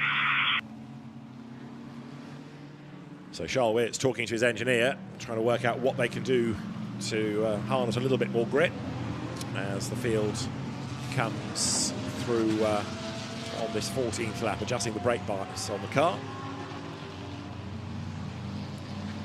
Yeah, in these conditions, normally you'd put a little bit more braking onto the rear of the rear axle of your car, just to give you, again, that confidence but stability in these treacherous conditions. You don't want to lock up a front wheel.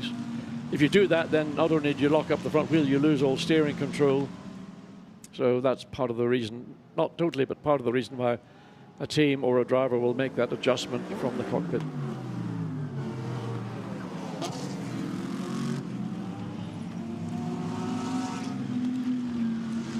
So 16.5 minutes of the hour remains, and waiting to see if the safety car is going to come in, because at the moment the track surface here still looks pretty horrible. It's better on the start line, but it's bad there. It's just offline going into turn 10. You can see that there's a real sheen on the surface, but actually on the run down itself it looks as if it's slightly less wet, but there's still a sufficient amount of moisture, rain on the circuit to create a problem, principally for visibility.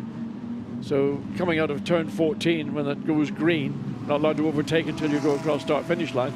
But then the run down into turn 1, probably all you can see will be literally 90 degrees either side of you, because straight ahead it'll be the worst pea soup fog you've ever driven in.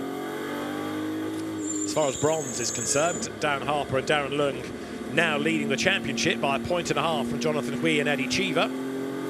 And another lap has just been ticked off by Jules Gounon, the race leader. So Gounon, Gazzo, Niederhauser, Lapalainen, Gachet, Engel is the order. Mauro Engel 6th on the road, but 3rd in class, and 4th in class, Charles Wirtz. So in terms of how you allocate the points, which is across the classes, there's only 1 place difference between the two that are fighting for the overall crown. And there you've got Dan Harper and Darren Lung's situation. This is the car they're fighting against, the Sky Tempesta Racing Ferrari that is now being driven by Jonathan Hui, leading its class still in 9th place overall. All of the shuffles to the order having come on the pit stops and when they were made. So there is Darren Lung in the 991 Paradigm entry. So you know, when you're a bronze driver, it's in these conditions you really think, do I want to be a bronze race driver? For pro drivers, Maxi Goetz explained it to it. He raced at Nürburgring since he's a child. This is normal at the Nürburgring, especially in the 24-hour race. But for those that are Dan Harper standing back, he's done his job. There we are, Dan. Yep, and he'll be giving Darren all the support that possibly he can do from the pit lane. Not an awful lot he can do, but he'll still do it. So some of the teams are saying that drivers are reporting aquaplaning. Other teams are saying, are drivers happy? So what do we do? I suppose if there's indecision, then you have to err on the course of safety. Well, I think the reason is that's why Alan Adan is the race director, and that's why we're the commentary crew. We don't have to make that judgment, but the race director does, and be up on him if he gets it wrong. Another car's gone off. There's another. Was that the Aston Martin that they retrieved earlier that went off in turn 1? I think it might be. That's the exit of turn 2. It's not in a great place. That's at turn 11. That's up the hill. Oh, it is indeed. Sorry, it's at turn 11 and 12. Yeah. So that's another car that has stopped. So that needs retrieval before we can go racing.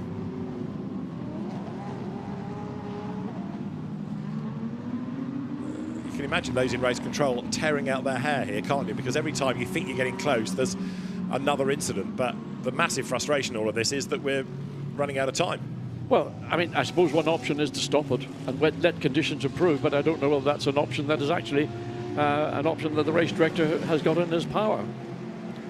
Well, there's been debate about stopping long-distance GT races and sports car races out of other championships this year. I know that Stefan Rattel is not keen to have a track that doesn't have cars circulating, even if it's behind the safety car, but we'll see how the race pans out. 13 minutes. Dan Harper, in the meantime, can just, like the rest of us, stand and watch his BMW go through. He's with Antonia.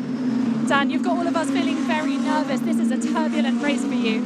Yeah, I mean, it's just been the complete opposite of what everybody wanted, obviously, behind safety car since lap 1. The main thing is the guys that had the big crash were okay. That was a crazy one, to be honest. I seen the Audi, and I don't think I've ever seen a car in as bad of state as possible, or ever, so I'm just glad everyone's fine. It didn't play into our hands with all the pit stop cycles. It was just a lottery, to be honest, and I think Darren on his outlap got held back from a guy on slicks, so we actually, if we had a clear outlap, we would have been P10 right now and be leading the class. But that's how it is, and you can't do anything about it. At the moment, if it ends how it is, we're still leading. So that's something. But yeah, it's very close, 1.5 points. But at the moment, we can't think about it and just enjoy it. Hopefully we at least finish where we are, or hopefully if it restarts, we can maybe gain a place or two. You never know what can happen. So yeah, still positive vibes so far. What is your mindset in a race like this, where there's championships on the line, very poor visibility? Yeah, I mean, even when I did my last couple of laps behind safety car, the visibility was very bad, the amount of spray. So, I mean, let's see if it restarts or not, but it will be, especially with some bronze drivers, it could be a bit chaotic. So it's tricky, but I mean, both Darren and I, our mindset was very calm, very relaxed, just go do the job that we both know we can do and we have been doing the last couple of years, and just enjoy it. And if it works, it works. If not, then it wasn't meant to be. So. Well, Darren's putting in a great stint, so I'm sure it'll go your way. Thank you very much. Yeah, Darren Leung, who's not been racing for that long, but has done a lot of racing this year because he's been in occasional British GT races. He's done World Challenge Europe Endurance and Sprint, and he's also done the World Endurance Championship, so a lot of mileage, and it's a slimline Darren Leung, who's taken his fitness very much to heart and made himself a leaner, lighter driver. And the more racing he does, the more he learns, the better he gets. Another lap done behind the safety car, and still no suggestion of when, if at all, it's going to come in. Well, the rain clearly has eased, but it's still raining. You can see the safety car's got its wipers going. He's not following anybody, so that indicates that there is enough rain falling that the track is not going to be in any sense anywhere near a drying line, even with about 10 minutes to go. Now that's interesting. Maro Engel pulls away to the right, coming down into turn 1. I'm not entirely sure why he would choose to do that, other than he wants to keep his wet weather tyres as sort of sharp-edged as possible. That's when a brand new wet weather tyre's got edges on it you could shave with, and you want to keep those edges because that's what helps you cut through the water. So up to turn 4 come the cars, and still the Aston Martin of Lawrence Laqueta being retrieved. There it is. It's taken a while to get that. It must have been in a very awkward place, but finally it's been hoiked backwards, so that car now hopefully isn't far away from being retrieved. Just needs to be out of harm's way. Doesn't need to be brought to the pit lane. It just needs to be off the track. But 9 minutes of the hour. Can't quite remember a GT race quite like this. Yeah, a long safety car period in an endurance race like at Spa is one thing, but to have almost the entirety of the race, sad to say, because of circumstance, by safety car, something else. Of all places, in Barcelona, in a lovely, what should be autumn-like, bathed in sort of autumn sunshine, and here we are, let's say Spa or Nürburgring-style rain. Tomorrow's meant to be sunny, by the way, and you'll see GT racing as it should be. There is number 12, Aston, then out of the way. And let's see, is that far enough out of the way? Not quite. That's going to give it another little bit of movement to pull it backwards. And so that car is there. Meanwhile, in 5th place is Simon Gachet. His co-driver, Lucas Legere, is now with Antonia. Lucas, you were saying you had quite a lot of fun out there. Fun? I don't know. Stress, yes. It was fun in the beginning. And then when the rain started to pour down, I was glad the safety car came out, and I was just surviving out there, waiting for the pit window to open. But it's going your way so far. You're currently leading the championship. Yeah, we'll see. The race is not over. It's glad we can take the championship lead now. It's safer for tomorrow, and we can build something onto this. Obviously, it's not the race you would have wanted with the safety car. If it does come down to tomorrow, what will your mindset be? Sorry? We've got loads of cars going past. If it does come down to tomorrow, what will your mindset be? Just full focus and do what we do normally, and we'll see where we end up. But if we do a good job normally, I hope we can win the championship tomorrow. It's looking good so far. Thank you very much.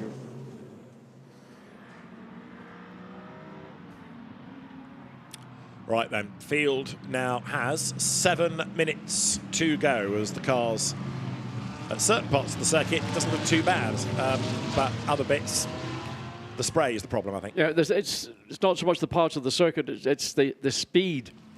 And on the high-speed parts of the circuit, visibility will be marginal, and that's being optimistic. Certainly going down Main Straight into turn 1. There'll be a massive amount of spray coming up from the lead cars, and that will just get worse and worse all the way down through the pack. So it is incumbent on race director to be absolutely confident that if or when he does release this field, 6.5 minutes remaining, that he does so with confidence, that everybody has got a half a chance of seeing where they're going. And that might sound the obvious thing, but it's in these conditions, if you're back of the pack, it is extremely difficult. So the lights are still on the safety car. I'm not entirely sure the safety car has done a driver change, so that might breach a regulation because it's. You know, I hope they put enough fuel in the tank. Well, exactly. It's the one car that hasn't had to really worry about pitting. It's been out there for so long, so the safety car crew, and it will be in at the end of this lap. We are going to go racing then. It'll be about 5 minutes and a bit. So we are going to go racing, hooray, and it's going to be fascinating now. I suspect part of it's going to be about trying to overtake, but the other element is going to be about survival. So here they come. Jules Gounon leads the way, but you've got to get to the end now after such a strange race, in quotes.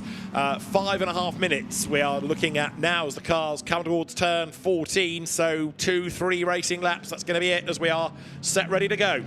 He's gone. Jules Gounon backed the pack up, and then he nailed it, stood in the throttle coming through the exit of turn 13 out of through 14. There is the area where people are going to be struggling now as the speeds pick up. So some drivers going out to the right of the circuit as they come down into turn 1 to try and keep the wet weather tyre in the wettest part of the racetrack. And the battle is on to see their 48 Mercedes and their 32 BMW's final finishing positions. 3 wide coming down towards turn 1, but they've all survived at the front of the queue. Number 96, Patrick Niederhauser in the Porsche is on his toes. Constant Lapalainen under attack because there, look, Maro Engel, he's another Nürburgring wet weather expert, pushing his way through the pack. But Jules Gounon leads the way, and look at the gap he's built. Niederhauser up into second place in the Porsche. Yeah, not surprised, Porsche rear-wheel drive, but also the engine hanging out of the back of the car, or relatively so.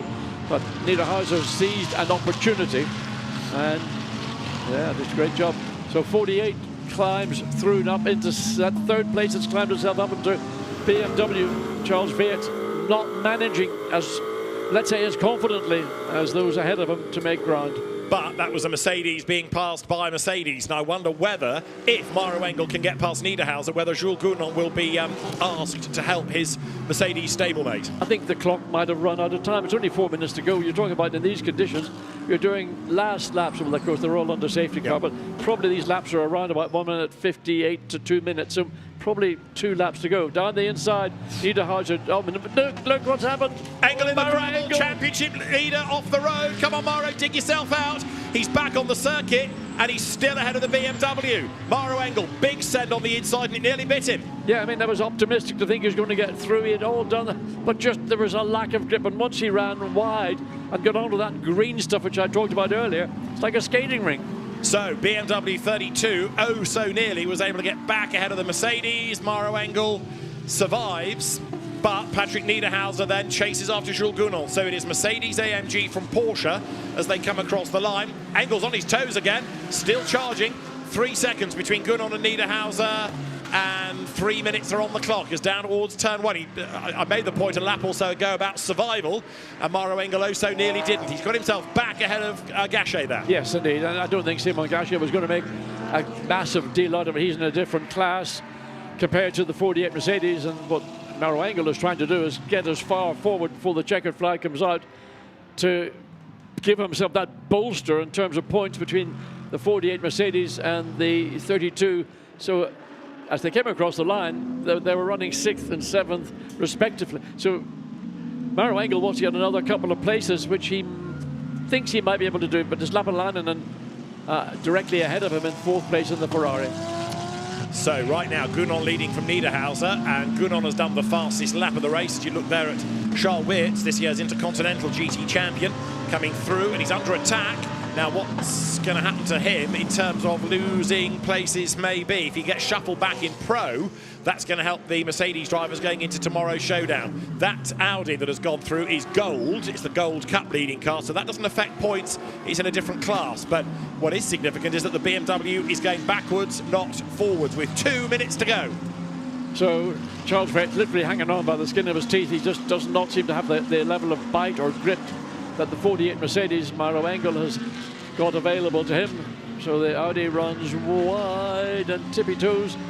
So Luca Enslinger, and it's a different category to the 32 BMW, but it's indicative. And again, Mauro Engel, he's on it all past the Ferrari now, up literally on the tail. And that's significant because that Ferrari is in the same class. So Engel is now moving further ahead, not only in the racetrack, but also in terms of points over 32 BMW, and all of this is significant. Over the line he goes. Now the next car that Engel will have to negotiate, number 10, is not in the same category. We're on the last lap. There's less than a lap time left in the race, so Engel might only end up 3rd in his class. I don't think he's going to get onto terms with Niederhauser, but look, he is on the attack, and round the outside he finds more grip. Yeah, I mean, again, I wonder how much of that was down to literally the grip on the circuit or just the genius behind the wheel of Mauro Engel in the 48. Jules Gunon normally would have challenged that overtake. In this instance, it might have been seen to be the correct thing to think about doing. Again, look, Gachet was having to go quite aggressive defensive to stop the Ferrari running now in 3rd place, Lapalainen, from taking that 2nd place away from the Ferrari. Indeed so. So Jules Gunon looks like he's on for a win, but Mauro Engel is doing purple sectors, in other words, lapping quicker than anybody else. There is Constant Lapalainen, the Scandinavian driver, right on the back of Cesar Gazot, who is leading in silver. Leading gold is Gachet. Leading bronze is Miguel Ramos now, who's taken over from Louis Pret. And the lead gap 3 seconds. There, number 30, that is now Callum Williams to the back of the grid into 16th place. But the race leader, soon to become race winner, Jules Gunon, and Maxi Goetz persevering on the slicks to the pit window. Well, it's all played out beautifully. It was worth trying to survive. They got the lead, and Jules Gunon is going to bring it home. Niederhauser is still on the attack. And there, the Sky Tempesta Ferrari, then it's lost its Bronze Cup lead. It's down to 2nd. It might be 3rd in a minute because that Porsche of Dustin Blattner up the inside is in the same category. So Dustin Blattner trying to gain track position as Jules Gunon comes up to win one of the most bizarre races we've had in Fanatec GT World Challenge Europe, powered by AWS Sprint Cup history. To the line he comes, and Jules Gunon and Maxi Goetz take honours in the first event of the weekend. It's a very happy Maxi Goetz. It's a happy Jules Gunon, no doubt, because it's been a tough season as Boutsen have adapted to a new brand. Patrick Niederhauser and Sven Müller take 2nd, Engel 3rd, and the fastest lap on the last lap of the race. Constant Lapalainen 4th, and that off into the gravel in the Bronze Cup is Jonathan Hui, and that could well spell disaster for their championship hopes. Yes, indeed, stuck at the exit of turn 10 into turn 11, and still a battle coming through the final turn 14. The 991 BMW down long behind the wheel.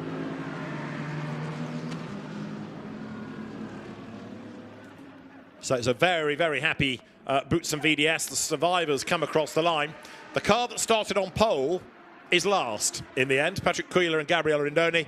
We never got to see what Patrick could do because his stint was all behind the safety car. So the weather, the caution periods, throwing everybody's calculations and hopes out of the window. And in the end, Boutsen VDS come through victorious. Number 9 Mercedes then, Jules Gunon and Maxi Goetz, the winners, and 93 sits in the gravel. Yes, and that's not going anywhere. It needs assistance to get it out. So that'll be a huge disappointment for Sky Tempest. And let's look and see. Now, was there any... yes. Dustin Blattner up the inside. And remember, they were fighting for position in bronze and in the championship. Wait for the back. So here it comes, whack in the rear. And there's nothing the Ferrari's able to do about it. When you get tagged like that in these conditions, and he takes the slightest nudge and you're into the gravel.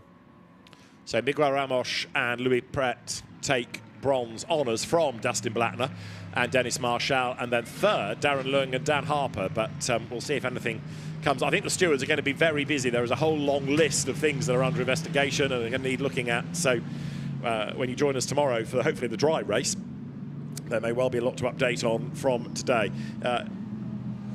It's not normally like that, but a combination of a big first corner accident and then the weather changing meant it was the perfect storm really for race control, and every time you thought you were getting closer to restarting, somebody else fell off as the heavy rain came. But you can't make it up, can you? No, it is unfortunate. It's totally unexpected here in Barcelona, but the conditions when they fell were sufficiently bad that there's no choice for race director. He had just to simply bring everything back under safety car control. So there's the bronze-winning Garage 59 McLaren of Miguel Ramos and Louis Pret.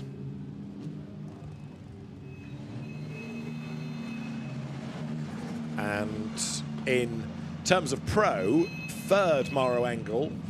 And yes, Tom Gamble got past Charles Wirtz right at the very end as well. So another place lost for 32 BMW. So I think it's going to be advantage Engel and Auer for the championship as Gounon and Goetz celebrate victory at a wet Barcelona.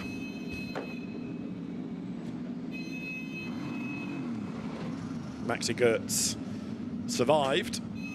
Jules Gounon at least got some racing in. And the Mercedes factory driver Jules also, of course, part of the Alpine FIA World Endurance Championship roster. He's been doing quite a bit of that of late, and understandably so, because it's a bit of a star, as we've said for a while. But a great effort. And as Maxi and Jules celebrate, Antonia is there to have a word.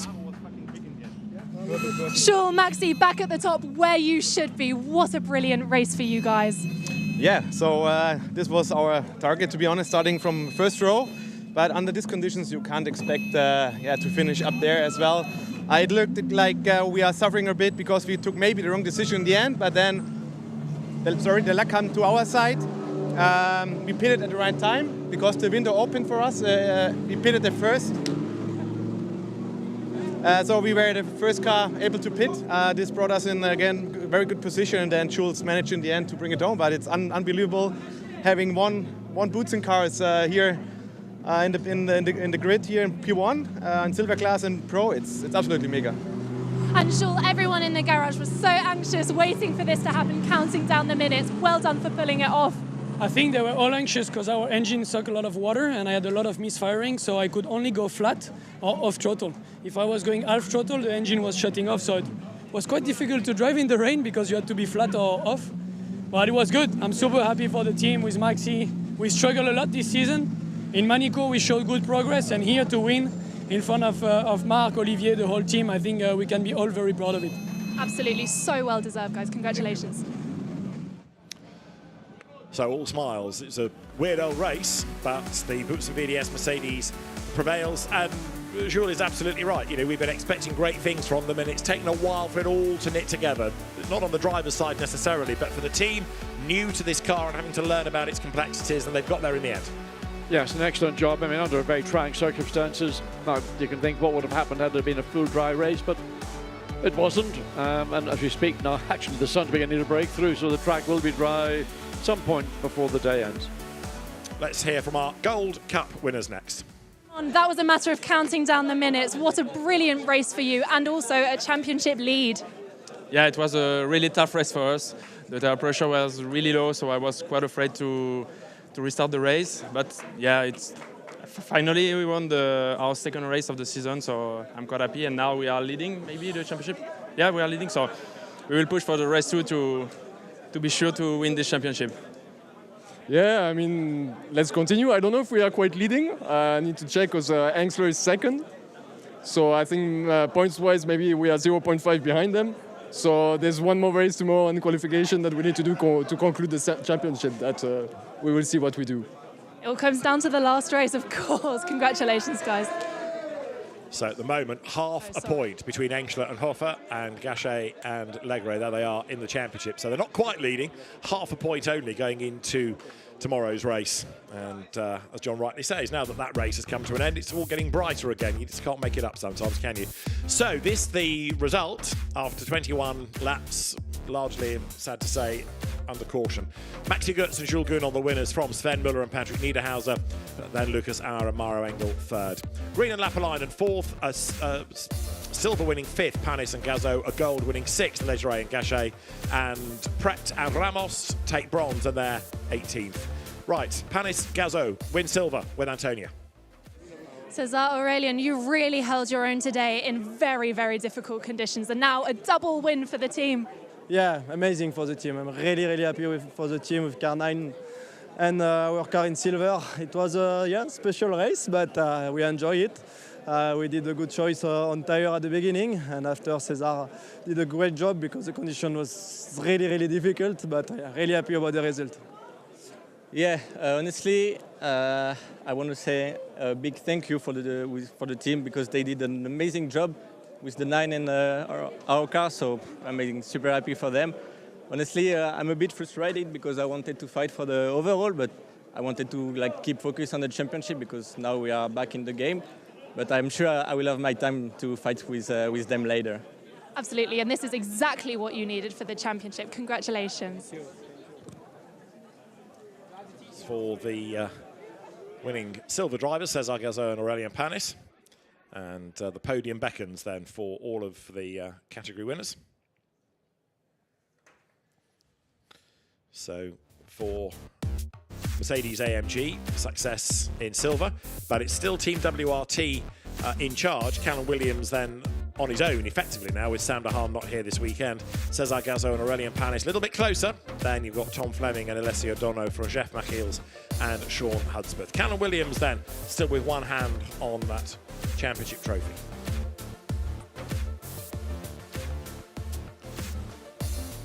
So then the drivers will be making their way to the podium shortly at the end of the 60 minutes. Tomorrow, early morning, the qualifying session again, just 10 minutes to determine the grid. And then it'll be the driver that finished today starting tomorrow. And fingers crossed it's going to be dry and we'll get some proper racing in tomorrow. But even those drivers that had to tiptoe around behind the safety car will have some stories to tell. I wonder what Maro Engel's story would be about that little slip up down into turn 10. Did his heart end up in his mouth and thinking, have I blown everything? Well, he recovered and he finished ahead of the 32 BMW, which finished on overall in 9th place. But there's a silver car, at least, there's certainly one car between them. And so it's not to say disaster for the 32, whatever the next step is up from disaster, that was the result that they ended up with. So the Boots and VDS team ready, and I think you heard reference to Mr. VDS being here, Mark van der Straten, the Mark VDS element, the van der Straten family, fabled Belgian motor racing family, the VDS team, but also with brewing interests. Some of the best Belgian beers come out of the van der Straten family empire, and that's saying something because there are many good ones. But the VDS, the van der Straten family, intrinsically linked to Belgian motorsport. The officials rounding up everybody from the classes, and the podium awaits, the Barcelona circuit-shaped podium. The backdrop, that's been a giant screen for the fans at the grandstand, now has the championship supporters logos on it. And for third place overall and in pro, Maro Engel and the diminutive Lucas Auer step forward. Then for second place, Patrick Niederhauser and Sven Müller make their way for the Rutronic Porsche team onto the podium. And it is going to be a very popular win, I'm sure, for Boots and VDS as Jules Grunon and Max Götz take a maiden victory. The team is represented and the mechanics go wild. And then they may not have had to do much racing, but they had to survive for the hour. Out as the race winners come Max Götz and Jules Grunon. It has been a long time coming, and there is as much relief as there is delight in the faces of the Boots team down in the pit lane.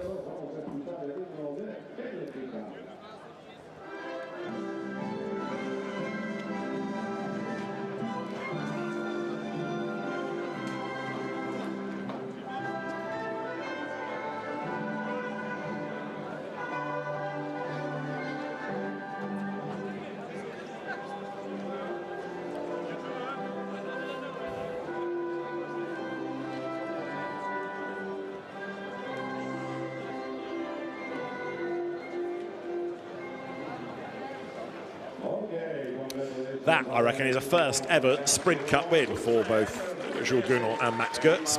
And so the trophies brought forward for Jose Luis Santamaria, the managing director of the Circuit of Barcelona, to hand over to Mauro Engel and Lucas Auer.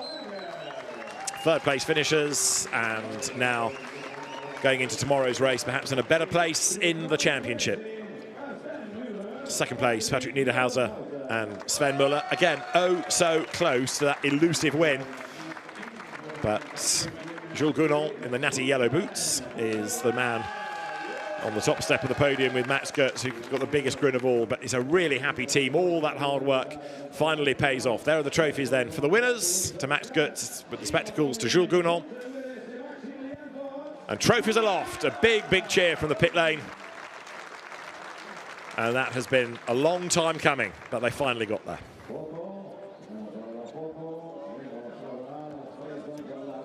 I think the intention is that everyone huddles together for photos and holds trophies in the air, but Max and Jules getting ready with the champagne.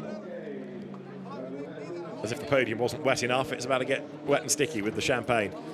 Team representative thought about getting in on the act and then thought better of it. Champagne spray, Jules Gounon attacks Mauro Engel. They've been teammates, they've been rivals, but they're all part of that Mercedes AMG family. Sven Muller and Patrick Niederhauser for the Rutronic Racing team.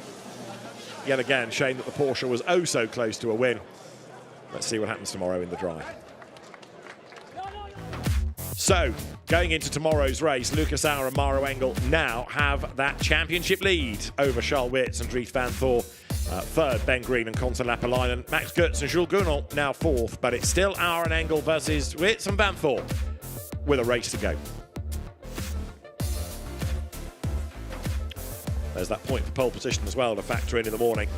But right now, very happy combination, Lucas Auer and Mauro Engel. Mauro Engel also doing the fastest lap of the race.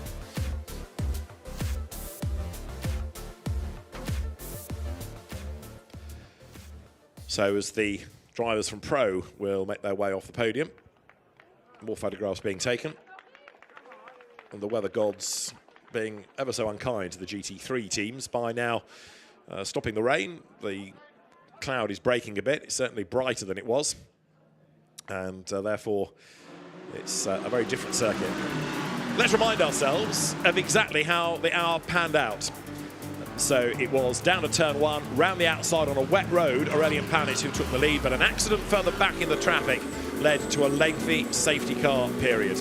For the first half of the first lap, those on wets were able to make progress, and then the order had to be stabilised with the safety car on track.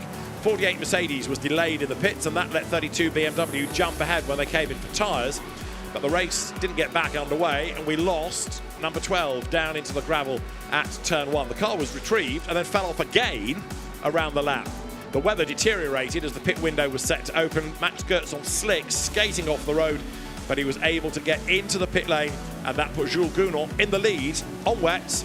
And with about 5.5 minutes of actual race action, he was able to maintain the advantage as Mauro Engel carved his way through the traffic, hunting for second place. He only got third, though, because he had a little mistake at the back end of the circuit here and slithered out wide, almost through the gravel, and that oh so nearly ensnared him, but he was able to keep momentum and come out fighting. He got past Ben Green's Ferrari, and after some lively moments on track, Engel got third. It was a race win, though, for Max Goetz and Jules Gounon in one of the weirdest hours we've had in Sprint Cup history. But the deciding round is tomorrow. It's going to be a dry race, we hope, and there are plenty of teams like here, Eddie Cheever and Jonathan Quee, hoping for better fortune after they were tapped into the gravel right at the very end. Championship showdown tomorrow afternoon in Barcelona from John Watson and David Addison. For today, thanks for your company. Bye-bye.